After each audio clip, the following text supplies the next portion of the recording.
안녕하세요, 하고드입니다. 오늘도 역시 여성은 카톡하는 법, 이전 시간에는 좀 본질적인 부분에 대해서 얘기를 했었는데 오늘은 피상적인 부분, 전체적인 부분에 대해서 한번 얘기를 해보겠습니다. 자, 그러면 오늘은 좀 빠르게 대화의 진도를 넘어가 볼게요. 이전 영상에서 말했듯이 어제 잠들어서 톡을 지금 보내요처럼 변명이나 설명은 하지 않는 것이 좋습니다. 여성분은 잘 받아주고 있지만 저렇게 잘 받아줄 것이라면 애초에 좀 더 큰 요구를 해보는 것이 좋았겠죠? 그리고 가장 자연스러운 큰 요구 중 하나가 바로 만남을 기준으로 해보는 것이죠. 여성이 거절을 한다면 그 다음에 상황 대처를 하면 되는 것이고요. 그리고 만약에 여성이 수능을 한다면 만나면 되는 것이고요. 칼리브레이션이라는 0점 조절은 요구 후에 상대방의 반응을 보고 결정하는 것입니다. 마치 총을 쏜 후에 탄착군이 형성된 것을 보면서 0점 조절을 하는 것처럼 말이죠. 요구도 하지 않고 칼리브레이션을 하려는 사람들이 있는데 총을 쏘지 않고 0점을 조절하겠다는 것과 마찬가지라는 뜻이겠죠. 이건 말이 안 됩니다. 아시겠죠? 칼리브레이션 before가 아닌 칼리브레이션 애프터 기억하세요. 자, 그 다음에 남성분이 뭐 해? 라고 질문을 하는데 이러한 질문은 보통 두 개의 서브텍스트로 판단을 할 수가 있겠죠. 보통은 나의 심심함을 채워줘라, 혹은 나는 너에 대해서 정말 관심이 있다, 이러한 서브텍스트를 갖고 있을 거예요. 여기서는 아직 초반 단계이기 때문에 관심의 표현에 가깝겠죠? 사실 채팅, 카톡, 메시지에서 중요한 것은 이러한 서브텍스트라고 생각을 해요. 실제로 채팅의 신이라던 사람들도 이러한 서브텍스트, 즉 언어의 뜻에 항상 집중을 하며 자신의 표현이 어떠한 뜻을 내포하고 있을지에 대해 많은 고민을 하는 것을 봤었죠. 실질적으로 우리의 뇌와 무의식은 언어의 뜻에 집중을 합니다. 그 언어 밑바탕에 깔려있는 표현을 인지하게 된다는 것이겠죠. 그러니까 본인이 말하는 것이 어떠한 뜻을 전달하는지를 정확하게 알아야 합니다. 아시겠죠? 물론 남자를 좋아하는 여성에게 남자가 관심을 가지면은 그것은 여성에게 좋은 선물과도 같은 현실일 것입니다. 그 반면에 남자에게 관심이 없는 여성에게 남자가 관심을 갖게 되면은 그것은 마치 스토킹과 같은 현실이 되어버리죠. 애초에 그 무엇보다도 높은 가치의 일관성을 강조하는 이유이기도 합니다. 일단은 본인의 매력을 키우고 인기를 얻는 법을 알아야 한다, 이 말입니다. 아시겠죠? 이런 부분에 대해서는 다음 시간에 알아보기로 하고요. 여성의 반응을 살펴보면은 우선은 굉장히 순응적입니다. 잘 반응을 해주고 있다, 이 말입니다. 그러면 여기에서도 남자가 판단을 했어야죠. 아, 반응이 좋구나. 그러면 뭐다? 요구를 해봐야 합니다. 큰 요구 이후에 거절을 당하고 작은 요구를 하는 대조의 법칙을 활용할 수 있으면 더더욱 좋고요. 대조의 법칙에 대해서는 추후에 좀 더 구체적으로 얘기를 해보겠습니다. 구독, 좋아요, 알림 설정까지 해두세요. 인생에 도움이 됩니다. 아시겠죠? 수능도를 높이기 위해서는 남자가 높은 가치여야 하고 그것은 비언어적으로, 서브텍스트적으로 모두 느껴지는 것입니다. 그리고 여성의 뇌와 무의식에서 판단을 내리는 것이죠. 그 기준을 영어로는 소셜 호메오스테이시스라고 하는데요. 쉽게 이야기하면은 사람은 누구와 친해지고 싶은 마음도 있고 멀어지고 싶은 마음도 있다는 것입니다. 높은 가치일수록 그 사람과 친해지고 싶고 낮은 가치일수록 그 사람과 멀어지고 싶은 그러한 마음의 기준이죠. 하여튼 수능도가 중요하다는 얘기입니다. 그리고 수능도를 높이기 위해서는 결국 높은 가치가 중요하다는 이야기입니다. 아시겠죠? 자, 다음을 보시면 남자가 공감을 해주고 있는데 이러한 공감은 친하지도 않은 사이에서 갑자기 카톡으로 이야기를 하는 것은 아이러니하게도 남성의 가치를 낮추는, 다른 말로 매력을 떨어뜨리는 행위라고 할 수 있습니다. 정말 여성에게 감동을 주어서 눈물이 날 정도의 진한 감정이 느껴지지 않는 이상 어설프게 친밀함을 쌓아봤자 결국 만나서 더 어색할 뿐이에요. 서로 잘 알지도 못하면서 뭔가 공감이 이루어진 사이가 진짜 어색한 관계거든요. 수백 번, 수천 번의 직접 간접 경험을 통해 이야기를 드립니다. 아시겠죠? 저랑 공감을 형성하는 말은 카톡을 하면서 할 필요가 없어요. 오히려 해롭습니다. 여성이 날 좋아할 때 저런 말을 하는 것이지, 아직 여성이 나의 가치에 대해서도 잘 모르고 서로 탐색전을 하는데 갑자기 저렇게 친근한 공감을 해보인다? 이것은 낮은 가치임을 알아야 합니다. 아, 공부하면서도 일도 같이 하시는구나, 바쁘네요 정도로 표현하는 게 한계점입니다. 날도 더운데 많이 힘들 것 같다라는 표현은 이 한계점을 넘어선 표현인 거예요. 여성은 여기에도 반응을 잘 보여주고 있긴 하지만은 이러한 반응은 결국에는 여성을 지치게 만들고 대화가 재미없게 만드는 주 원인이기도 합니다. 왜냐하면은 여성이 더 양보하고 준다는 느낌을 갖게 돼버리거든요. 높은 가치를 먼저 확정짓고 수능도를 높여야 하는 게 유혹의 정석이에요. 그런데 높은 가치가 확정되어 있지 않은 상태에서 여성의 수능도가 높아진다? 그러면 마치 구매자의 후회처럼 후회스러운 감정 혹은 손해보는 감정이 든다 이 말입니다. 아시겠죠? 지금 당장은 어려울 수 있어도 오른쪽 아래 좋아요 버튼 클릭 한번 하시고 따라오다 보면 다 이해가 되실 겁니다. 사진을 보내면서 많이 덥죠? 시원하게 한잔해요 는 어색한 상황에서 대화를 시작하기에 무난한 표현이었던 것 같습니다. 저라도 저러한 표현을 했을 것 같아요. 다만 저는 저러한 커피 사진과 메시지를 보냈다면은 그것을 나중에 커피 한잔 하자는 식으로 끌고 갔을 것 같아요. 왜냐하면은 항상 누군가와 연락을 하는 것은 보통 약속을 잡기 위함이기 때문이죠. 전화나 메시지로 이야기를 하는 것보다는 만나서 이야기를 하고 공감을 나누고 친밀감을 키우는 게 더 좋지 않을까요?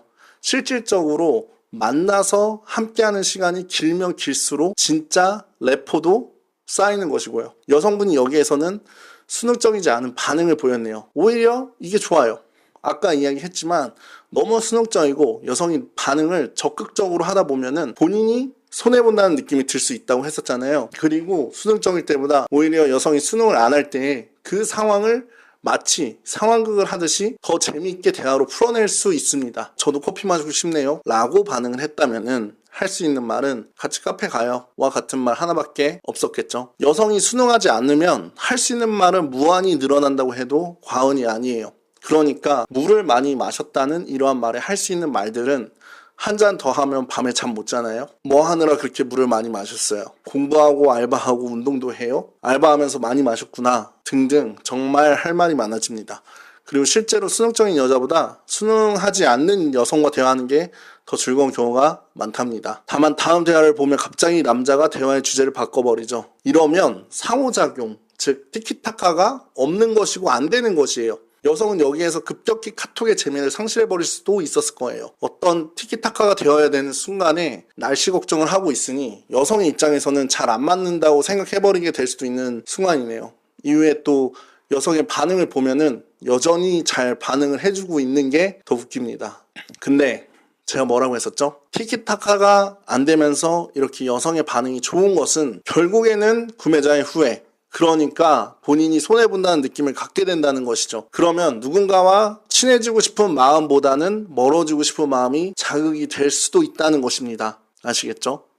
그 다음에 인제서야 시간 되는 날 편하게 커피 한잔 해요 라는 멘트가 나오지만 혹시 시간 되는 날 있어요? 이러한 표현 자체는 선수들이 절대로 쓰지 않는 표현이에요. 그들은 구체적으로 말합니다. 예를 들어서 이번에 목요일이랑 토요일날 제가 시간이 되는데 그날 괜찮으면 같이 커피 한잔 하죠 라고 말한다는 거예요. 구체적인 시간 그리고 선택지를 준다는 것이죠. 그리고 이후에는 장소는 여성이 오기 편한 장소를 예상 반, 반응 반으로 살펴서 선정하는 것이고요. 좋은 티키타카가 되고 있고 커피를 마시기로 했는데 시간이나 장소가 적절하다면은 플레이크가 거의 나지를 않습니다. 100번 중에 90번 이상은 만나게 될 거란 이야기죠. 이 정도로 답장이 잘 오고 수능이 나오는 상대였다면은 무조건 만났어야죠. 그리고 여성이 여기서 또 거절을 하는데요. 실제로 시험 보는 주간이어서 공부에 집중해야 될 수도 있을 거예요. 저는 다음 주에 시간이 애매하긴 한데 다음 주에 시간이 괜찮으세요? 라고 거절을 하면서도 다음 주는 상대방이 확실히 시간이 괜찮은지에 대해서 한번 더 질문을 할 수 있겠죠? 이러면 브레이크 레포를 하면서도 동시에 본인이 한 말에 대해서 좀 책임질 수 있도록 확실하게 이야기를 하도록 이끌어내는 것입니다. 만약에 여기서 네 다음 주는 시간 괜찮아요 라고 얘기를 한다면은 여기서부터는 쉽겠죠. 그린라이트죠. 그러면 목요일이나 토요일날 시간 한번 내볼게요. 그 중에는 언제가 괜찮아요 라는 식으로 난 바쁘지만 시간 내는 거다라는 뉘앙스까지 풍기면서 여성에게 선택권을 줄 수 있죠.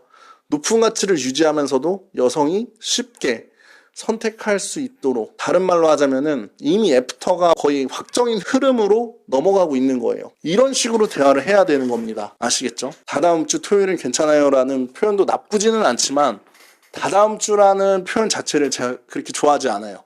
왜냐면 시간적으로 너무 멀어 보이니까. 보통 친구랑 놀려고 약속을 잡을 때 오늘 볼까, 내일 볼까, 이번 주 주말에 볼까 이렇게 말을 하지 다다음 주 토요일 날 볼까? 라고 하지는 않으니까요. 뭔가 오늘 볼까, 내일 볼까는 의무감이 없고 선택권이 있는 듯한 느낌이라면 다다음 주 토요일 날 봐야 되는 거는 마치 의무감이 있는 것처럼 또 느껴질 수가 있습니다. 의무감이 느껴지면 하기 싫은 게 사람이고 그러면 플레이크.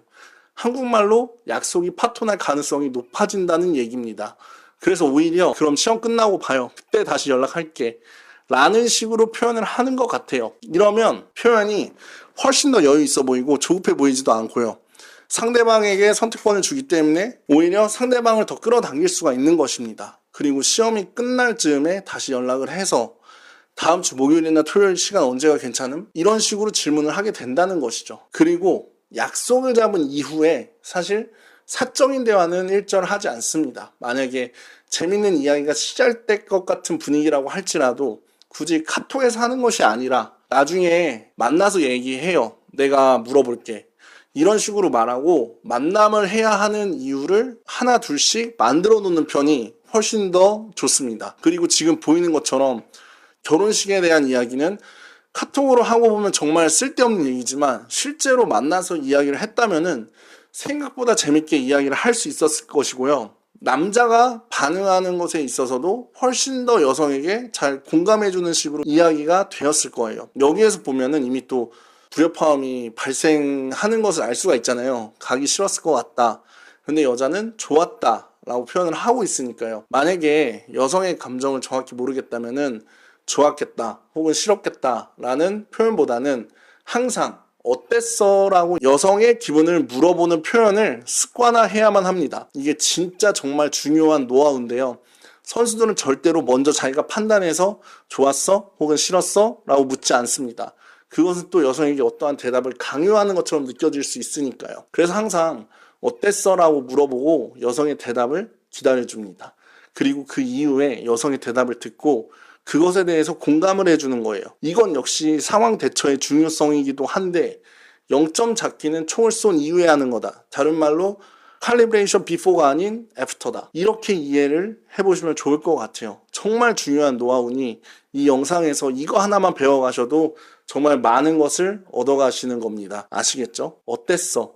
라고 물어보세요. 이후에 대화가 이어지지만 역시 계속해서 서로 자기 이야기만 하는 식으로 티키타카가 전혀 안 되는 모습을 보여주고 있네요. 여성이 물냉파입니다 라고 했다면은 아, 물냉파였구나. 그래서 물을 많이 먹는구나. 저 만나는 날은 물 많이 마시지 말고 여유 공간 좀 남겨두고 와요. 뭐 이런 식으로 이야기를 이어갈 수 있었겠죠. 뭔가 아니죠. 냉면은 비냉이죠. 라는 표현은 역시 강압적이고 강요를 하는 느낌? 여성에게 선택할 수 있는 여유 공간을 주지 않는 느낌이에요. 아니 비냉팟이라니 이거도 진짜 좋은 반응인 거예요. 저 상황에서 여성이 할 수 있는 가장 좋은 반응이었던 것 같아요. 근데 앞에서 언급한 것처럼 여성이 양보를 계속해서 해야 하는 상황, 계속해서 여성이 손해를 보는 상황이라고 느껴지게 된다면은 결국 여성은 후회를 하게 될 것이고 더 이상 투자하는 것을 멈추게 될 것입니다. 이후에 답장이 어떻게 왔는지는 물어봤는데 저 상태로 5일째 안익십 상태라고 하네요. 근데 뭐 몰라요. 또 반응이 좋았기 때문에 또 만날 수도 있고 애프터를 하게 되면 또 어떻게 될지 모르겠지만 만나면 또 어떻게 될지 모르는 거예요. 만나기만 한다면은 진짜 모르는 거기 때문에 어찌되었든 지금 제가 봤을 때는 더 좋은 상호작용, 티키타카를 할 수 있는 게 굉장히 많았고 이거는 만날 수 있는 사람이라고 판단이 되는데 일단은 조금 아쉬운 부분이 많이 있었던 것 같습니다. 우리는 이성과의 1대1 만남을 통해 많은 것을 배우고 그러한 경험을 통해서 더 매력적인 사람이 될 수 있기 때문입니다. 오늘은 여기까지입니다. 구독, 좋아요 꼭 해주시고요. 꼭 해주세요. 카톡 피드백을 받고 싶으신 분들은 hope1004 네이버닷컴으로 이메일을 보내주시면은 제가 최대한 답변 드리도록 하겠습니다. 이상 연결 아카데미 하워드였습니다.